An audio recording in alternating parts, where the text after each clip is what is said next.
Monsieur le Président, Madame la Ministre, mes chers collègues, permettez-moi de commencer par une image que vous connaissez tous dans vos territoires. Une école fermée depuis 10 ans, une ancienne gare qui s'effondre lentement, une maison de bourg murée. Ces images ne sont pas anecdotiques, elles racontent une histoire, celle d'une dévitalisation silencieuse, progressive, qui ronge nos territoires ruraux depuis maintenant plusieurs décennies. Et derrière elle, il y a des chiffres. 3 millions de logements vacants dans le parc privé, 1 million et 100 000 d'entre eux vacants depuis plus de 2 ans. Cette vacance est maximale, là où les communes ont malheureusement le moins de moyens pour y faire face. Quelques exemples en Creuse, plus de 10% du parc privé est structurellement vacant. Dans la Nièvre, c'est près de 9%, dans la Meuse, 8,5%. Ce sont des chiffres de la Cour des comptes et ils sont éloquents. 14 300 friches ont été cartographiées par le CEREMA, d'anciens bâtiments agricoles, des manufactures, des équipements publics désaffectés, toute une architecture qui fait l'identité visuelle et mémorielle de nos communes. Ce patrimoine est une ressource gâchée à l'heure où la sobriété foncière est devenue un impératif national. Car nous n'avons plus le droit d'artificialiser sans compter. La loi climat et résilience, l'objectif ZAN et les travaux transpartisans menés ici même ont tracé une trajectoire claire. Nous devons réutiliser ce qui existe avant de consommer de nouveaux espaces naturels ou agricoles. Or, la réutilisation du bâti existant a un avantage que la construction neuve n'a pas. Elle restitue aux bourgs leur cohérence, leur harmonie, leur caractère. Un bâtiment ancien rénové, une maison de village réhabilitée, cela contribue à la qualité du cadre de vie.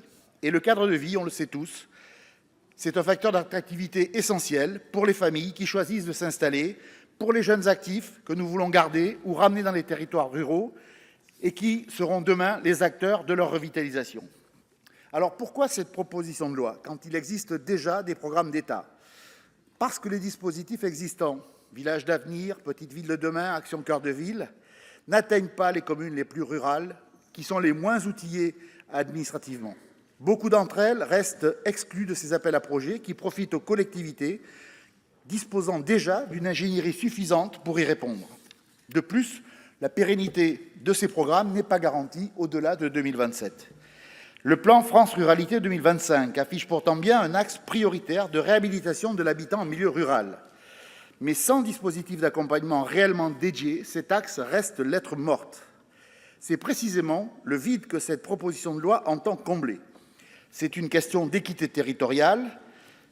Que reste-t-il pour les communes qui ne rentrent dans aucun de ces programmes, si elles ne bénéficient ni de crédits particuliers, ni de priorité dans les enveloppes actuelles?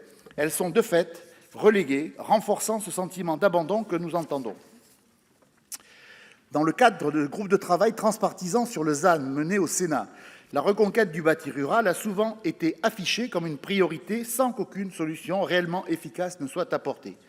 Cette proposition de loi est donc l'occasion d'apporter enfin une réponse aux territoires ruraux. Ma proposition de loi est structurée autour de 4 articles. Sur l'article 1er, qui crée le fonds de mobilisation du bâti rural, géré par l'ANCT pour 6 ans. La Commission des finances a estimé que des dispositifs existaient déjà et que le pilotage par l'ANCT alourdirait sa charge d'activité, en soulignant que 30 700 communes seraient potentiellement bénéficiaires.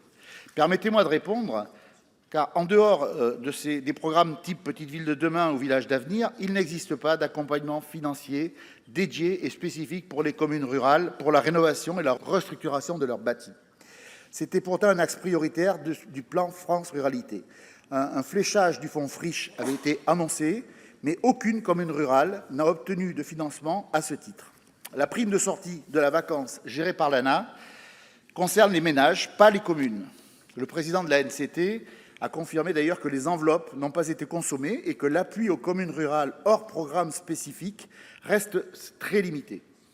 Quant au nombre de communes potentiellement concernées, notre texte prévoit précisément que les projets portés par une ingénierie locale sont fléchés prioritairement et que le conseil d'administration de l'ANCT définit les critères d'éligibilité. L'ANCT gère déjà le fonds de restructuration des locaux d'activité. Elle a donc l'expertise nécessaire. Dans un esprit de compromis, notre amendement SOC 1 recentre donc cet article sur l'essentiel, l'accompagnement financier des communes rurales dans leurs projets de réhabilitation avec des modalités définies par décret à titre expérimental. L'article 2, qui instaurait une aide forfaitaire pour les ménages modestes primo-accédants, acquérant un bien vacant depuis plus d'1 an pour le rénover et l'occuper à titre de résidence principale, a été rejeté en commission. Ce dispositif s'inspirait pourtant directement d'une expérimentation portée en Haute-Vienne depuis janvier 2025 par le conseil départemental, qui a permis à de nombreux ménages d'acquérir un bien grâce à la prise en charge de leurs frais de notaire. C'est exactement le genre de dispositif dont ont besoin aujourd'hui les ménages pour orienter leurs projets vers un bâti ancien, vacant, plutôt que vers une construction neuve en extension que le législateur pourrait généraliser. Néanmoins, toujours dans un souci de compromis, notre amendement SOC 2 propose de supprimer cet article pour recentrer le dispositif global sur l'accompagnement financier des petites communes rurales. Sur l'article 3, qui finance le dispositif par une taxe additionnelle de 0,5 % sur les terrains constructibles non bâtis en zone tendue, la commission des finances a jugé inopportun d'ajouter une nouvelle taxe et a estimé le dispositif trop complexe à mettre en œuvre. Il émane pourtant d'une proposition formulée par le groupe de travail transpartisan sur le ZAN, conduit ici même au Sénat. Nous avions pris soin d'exclure du champ de la taxe les terrains qui font l'objet d'un projet et ceux portés par un EPF. Ce point aurait pu faire l'objet d'une réécriture en commission ou d'un affinement dans la navette. La vérité, mes collègues, c'est que la majorité sénatoriale ne souhaite pas adapter la fiscalité pour financer la mise en œuvre des objectifs de sobriété foncière que pourtant nous partageons. Notre amendement SOC 3 propose toutefois une modalité de financement alternative. La majoration de la taxe sur les plus-values immobilières très élevées, avec 2 nouvelles tranches, au-delà de 260 000 € et 500 000 €. Ces plus-values exceptionnelles résultent le plus souvent de phénomènes spéculatifs. Nous demandons au gouvernement d'affecter le surplus de recettes ainsi généré au fonds de mobilisation de bâti rural. Sur l'article 4, qui renforce le rôle des EPF auprès des communes rurales pour l'acquisition et la rénovation de biens vacants ou abandonnés, la Commission a reconnu qu'une sécurisation de cette compétence ne serait pas inutile, mais a estimé qu'elle pourrait relever d'un texte réglementaire. Elle reconnaît donc le bien-fondé du sujet tout en refusant de légiférer. Si la Commission reconnaît elle-même qu'une telle sécurisation serait utile, il n'y aurait pas de raison de renvoyer ce sujet à un hypothétique texte réglementaire dont nous ne connaissons ni la date ni le contenu. Notre amendement SOC 4 propose néanmoins de supprimer cet article sous réserve d'obtenir un avis de sagesse du gouvernement. Mes chers collègues, notre texte a été rejeté en commission, mais pour autant, je crois qu'un compromis est toujours possible. Il serait préjudiciable pour nos territoires de renvoyer ce sujet au mieux à septembre 2027, alors que le texte réduit à l'essentiel pourrait poursuivre son évolution dans la navette parlementaire.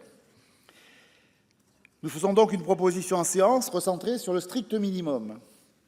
Nous appelons la majorité sénatoriale à être à la hauteur des enjeux, à ne pas repousser ce débat de plus d'1 an au détriment d'un monde rural aujourd'hui en difficulté.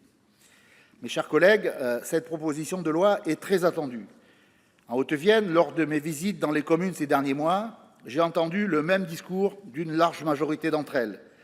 Les élus, notamment les nouveaux élus qui ont été installés dans les conseils municipaux en mars dernier, ont des projets, pourraient les mener, mais n'ont pas toujours la maîtrise du foncier et n'ont pas toujours un plan de financement bouclé à 100%.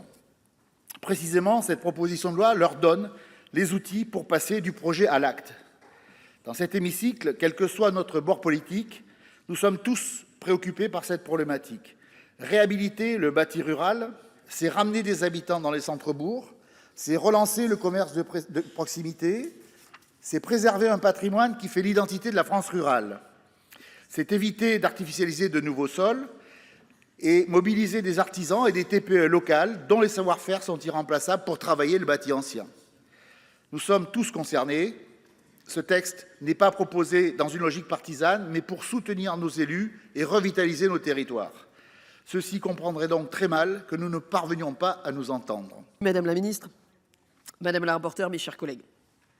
Le groupe socialiste et écologiste et républicain a choisi d'examiner durant sa niche parlementaire un texte de notre collègue Christian Redon-Sarrazy sur la rénovation du bâti rural, Dans notre Assemblée, nous devrions être capables aujourd'hui de porter un message transpartisan sur ce sujet. Pourtant, en commission des finances, la droite sénatoriale a manifesté une opposition, j'ai envie de dire, inhabituelle sur ce sujet, contre texte qui n'est que l'écho d'un problème touchant quotidiennement tous nos maires ruraux. Il y a quelques jours encore, votre collègue de la majorité, Marc-Philippe Daubresse, présentait un amendement visant en urgence à construire 1 million de logements supplémentaires en 5 ans. Comme l'a indiqué il y a quelques jours notre président Patrick Kanner, il y a de quoi se questionner sur la constance de la majorité sénatoriale sur ce sujet. Là encore, le ministre Jean Brun, vendredi dernier, a fait quelques annonces sur la politique du logement. Rien pour ces communes rurales, et il se trouve que ce texte correspond exactement au trou dans la raquette par rapport aux propositions qui ont été faites. De la même façon qu'en commission, mes chers collègues, je voudrais être clair.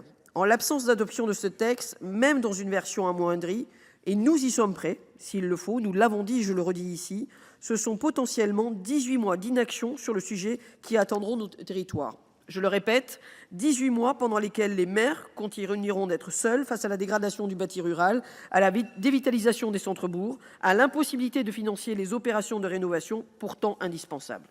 Nous le savons pourtant, les communes rurales n'ont pas le luxe d'attendre, et pour cela que le groupe socialiste et républicain tient à ce que cette problématique soit inscrite dans la navette parlementaire au lieu d'être balayée d'un simple revers de main. Certains d'entre vous ont parlé du financement par la DETR. Le reste à charge aujourd'hui des communes ne suffit pas. Et il est aujourd'hui bien trop important, et c'est pour ça que Christian Redon-Sarrazy a insisté sur l'importance de créer un fonds. À 4 mois des élections sénatoriales, nous devons également nous interroger sur le signal que nous enverrons en rejetant ce texte précisément conçu pour répondre aux attentes des territoires qui constituent l'âme même de notre Assemblée.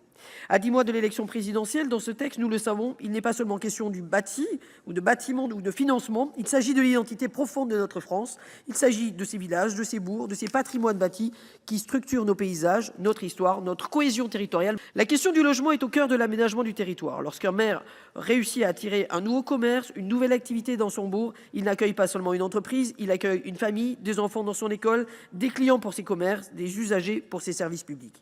Il renforce la vitalité même de sa commune. Pourtant, combien d'élus se heurtent aujourd'hui à la même difficulté, trouver un logement disponible et digne pour ces nouveaux habitants. Je dirais même pour ces anciens, puisque aujourd'hui, nos personnes âgées, les plus anciens aujourd'hui, ont même du mal dans nos villages à trouver aujourd'hui des logements adaptés. Voilà pourquoi la réhabilitation du bâti rural n'est pas un sujet secondaire, il est une condition indispensable à la lutte contre la désertification de nos campagnes. J'entends les critiques qui sont formulées par Madame la rapporteure, comme par certains de mes collègues ici. On nous explique que les dispositifs existent déjà, que le droit en vigueur permet déjà d'agir, que les collectivités disposent déjà d'outils suffisants. Mais si ces outils suffisaient, mes chers collègues, pourquoi les maires nous alertent-ils quotidiennement dans les rencontres que nous avons les uns et les autres au quotidien? Il n'y a aujourd'hui pas un seul maire de commune rurale qui souligne la difficulté croissante à financer ces investissements. Certes, des progrès ont été réalisés en matière d'ingénierie, c'est nécessaire, et Madame la ministre, on peut le mettre également à votre crédit. Néanmoins, lorsqu'il faut passer au projet de réhabilitation, lorsqu'il faut trouver des financements pour réhabiliter un bâti ancien, sauver une maison abandonnée, transformer une ancienne école, une friche, les moyens manquent, contrairement à tout ce que les collègues ont pu dire. Souvent, les dispositifs que vous avez annoncés ne concernent en rien les petites communes qui, elles, ne sont pas éligibles à ces fonds. Les fonds qui soutiennent l'investissement local ont été progressivement d'ailleurs réduits. Les crédits du fonds friche, le fonds vert ont fondu comme neige au soleil. Les inquiétudes grandissent également quant à l'avenir de la dotation de soutien à l'investissement local. Dans le même temps, la perspective d'un élargissement de l'accès à la DETR à des communes plus urbaines revient régulièrement dans le débat.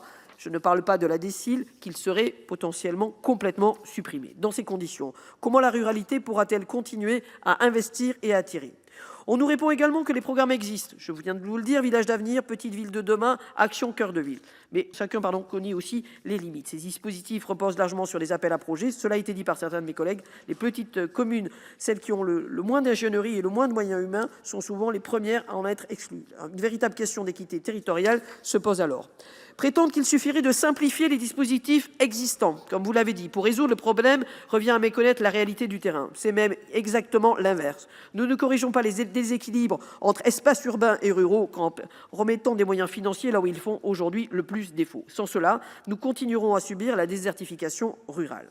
J'entends également les réserves exprimées sur le financement du fonds proposé par cette proposition de loi. Précisément parce que le groupe socialiste républicain recherche le consensus, nous avons fait évoluer notre dispositif. Nous avons modifié l'article 3 dans un esprit d'ouverture afin de tenir en compte les préoccupations exprimées. Nous sommes là aussi prêts à écouter vos propositions sur un autre financement. Nous proposons désormais que le financement repose pour l'instant sur la taxation des plus-values spéculatives extra XXL liées aux transactions immobilières de résidence secondaire. Notre amendement vise à majorer cette taxe sur les plus-values immobilières élevées par la création de 2 nouvelles tranches, nous l'avons dit, entre 260 et 400 000 par un taux apporté à 8% au lieu de 6 actuellement, puis au-delà de 400 000 euros de plus-value avec un taux apporté à 12%. Là aussi, Madame la rapporteure, si votre proposition ou, mes chers collègues, l'amendement précité était proposé, nous sommes prêts à le voter.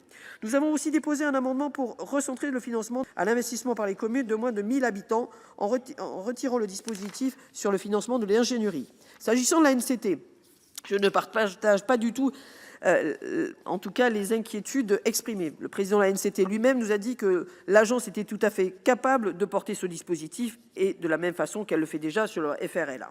Mes chers collègues, personne ici ne prétend que ce texte est parfait, nous l'avons dit. Le groupe socialiste et républicain l'a d'ailleurs démontré en déposant des amendements de suppression de l'article 2 qui faisait débat, un changement, je l'ai dit, sur le financement. Dans un esprit de responsabilité et de recherche de compromis, nous sommes prêts à faire évoluer encore par le vote de l'amendement ici présenté tout à l'heure par mon collègue de droite. Nous sommes prêts à amender ce texte, même en revenant sur certaines de nos propositions, si la majorité sénatoriale manifeste clairement la volonté d'aboutir à une solution pour les territoires ruraux. Mais ce que nous refusons, c'est l'immobilisme. La situation est suffisamment urgente pour que nous puissions ensemble inscrire dans la navette parlementaire ce débat et apporter un début de réponse à celles et ceux qui nous alertent quotidiennement depuis désormais trop longtemps.